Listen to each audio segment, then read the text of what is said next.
There's something eerie about driving late at night, isn't there? The empty roads, the hum of the engine, the occasional flicker of streetlights, and the silence. It's the kind of quiet that makes you feel like you're not truly alone. I want to tell you a story about why I never speed anymore, no matter how late or empty the roads seem. It happened about 5 years ago on a road near my hometown, a stretch of asphalt that's now notorious among locals. They call it the Wailing Lane. It all started with a little girl named Emily. She was only 8 years old, bright-eyed and full of life. Her laughter was the kind that made even the hardest hearts smile. One evening, Emily was on her way home from her dance recital with her father. It was supposed to be a night of celebration. She had performed beautifully, and her father couldn't stop talking about how proud he was. But, as they say, fate doesn't always play fair. A young man in a sleek black car was speeding down the same road, running late for a party. He was texting, eyes barely glancing up at the road ahead. When he finally saw Emily's father's car at the intersection, it was too late. The crash was brutal. Emily didn't survive. They say her father's scream echoed in the night, a sound so raw and heart-wrenching that locals still hear it in their nightmares. But this is where the story takes a darker turn. A few weeks after the accident, drivers on that very road started reporting strange occurrences.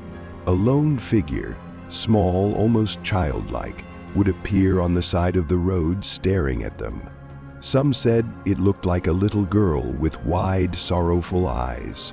Others described her as pale, almost translucent, with a torn white dress. One man, a truck driver, swore that she stepped out into the road, forcing him to slam on his brakes.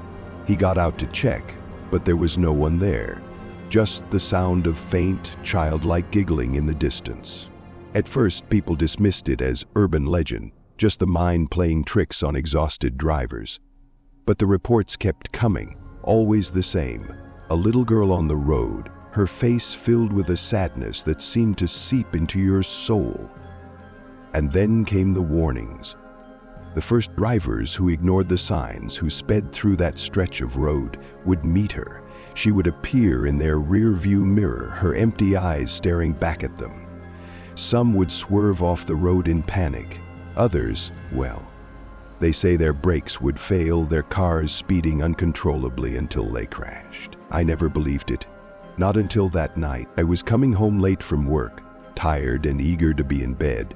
It was past midnight and the road was completely empty. I thought about the stories, but laughed them off. Just folklore, I told myself. But as I drove, a strange coldness filled my car. My breath fogged up the windshield, and my headlights flickered. That's when I saw her. She stood at the edge of the road, her long hair obscuring her face. I slowed down, unsure if it was a real child, but as I got closer, she turned her head toward me. Her eyes, they weren't normal. They were hollow, like two dark voids. And in that moment, I felt a chill so deep it was like ice in my veins. I slammed on the brakes. When I looked again, she was gone. But on my windshield, there was a faint handprint, impossibly small and wet, as if left by a child. The thought came to me without warning that maybe this wasn't such a pretty parking lot. Since that night, I've heard similar stories from others who've dared to speed down that road. Emily's presence lingers, they say, a silent reminder of the life stolen by recklessness. So next time you're driving late at night, think about Emily. Think about the families whose lives are shattered in an instant because someone was in too much of a hurry to slow down. Maybe it's just a story. Or maybe it's a warning. Drive slow, because some mistakes haunt you forever. Don't forget to like, subscribe, and hit the bell icon for more spine-chilling stories that keep you on the edge of your seat.